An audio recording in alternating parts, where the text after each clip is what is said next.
आदरणीय मेरे प्रिय दोस्तों और भक्तों, आपके समक्ष एक सूक्ष्म वृत्तांत जो कि आनंद रामायण से रखने वाला हूँ। दोस्तों, बहुत ही सुंदर वृत्तांत है। आपके समक्ष जो रख रहा हूँ उसका प्रश्न है कि हनुमान जी ने सीता जी को कैसे पहचाना। दोस्तों, यह पहचान, क्योंकि हनुमान जी और सीता जी पहले कभी नहीं एक दूसरे से मिले थे।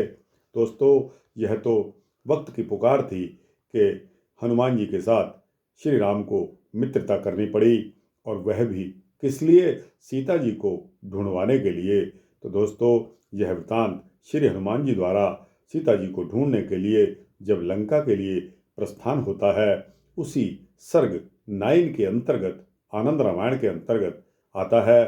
तो दोस्तों, यह वृत्तांत कैसे पहचाना, इस वृत्तांत को सुनने के पश्चात ही आपकी समझ में आएगा।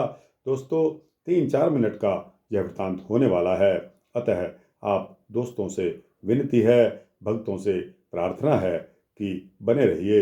इस वृत्तांत के अंत तक आपको स्वतः ही पता लग जाएगा कि किस प्रकार हनुमान जी ने माता सीता को पहचाना। तो दोस्तों, बिना समय गवाए इस वृत्तांत को शुरू करते हैं। दोस्तों, पहले तो यह भी प्रश्न था कि मंदोदरी हनुमान जी को सीता जी के समान दिखाई दी, क्योंकि वह भी तो रानी थी। उसके वस्त्र, उसके आभूषण, क्योंकि लंका की वो सर्वोच्च रानी थी। तो दोस्तों, हनुमान जी को भूल में पड़ना स्वाभाविक था। लेकिन दोस्तों, आगे चलते हुए हनुमान जी जब लंका में सीता जी की खोज के लिए अशोक वाटिका में पहुँचे, जो अनेक प्रकार के वृक्षों से और महलों से सुशोभित थी, वहाँ उन्हें एक अत्यंत ही उज्ज्वल शीर्षपाका वृक्ष दिखाई दिया। शीर्षपाका वृक्ष जो होता है, उस शीर्षपाका वृक्ष के नीचे सीता जी बैठी हुई थी।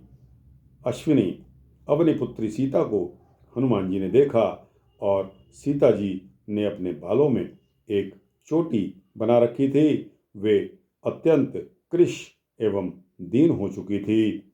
उन्होंने मलिन वस्त्रों को धारण किया हुआ था। वे भूमि पर लेटी हुई थी और शोक से व्याकुल होती हुई राम राम इस प्रकार उच्चारण कर रही थी। सीता जी का दर्शन करके मारुति नंदन श्री हनुमान जी बोले कि आज तो मैं कृतार्थ हो गया हूँ। फिर वे शीर्षपा वृक्ष की शाखा के अग्रभाग में स्थित पल्लवों के बीच जाकर छिपकर बैठ गए। उन्होंने उनके शरीर पर उस तरह के आभूषण नहीं देखे जो सुग्रीव के पास रखे हुए थे। तो दोस्तों, जब हनुमान जी वहाँ पहुँचे तो उन्होंने जगह जगह, सभी जगह जाकर सीता की खोज में निरीक्षण किया।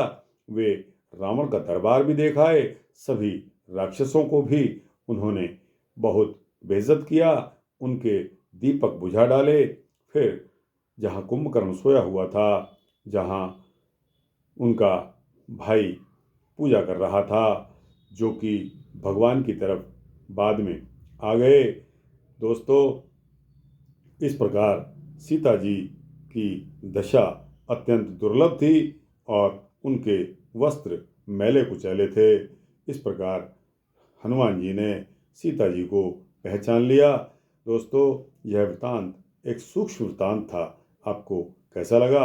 अच्छा लगा हो तो इसको लाइक और शेयर करते हुए अपने दोस्तों, भक्तों, मित्रों, जिज्ञासुओं के समक्ष पहुंचाना, और इस चैनल को सब्सक्राइब कर देंगे तो आपको इसी तरह के सूक्ष्म भक्ति वृत्तांत मिलते रहेंगे। जय श्री राम, जय श्री सीता रामचंद्र भगवान की जय।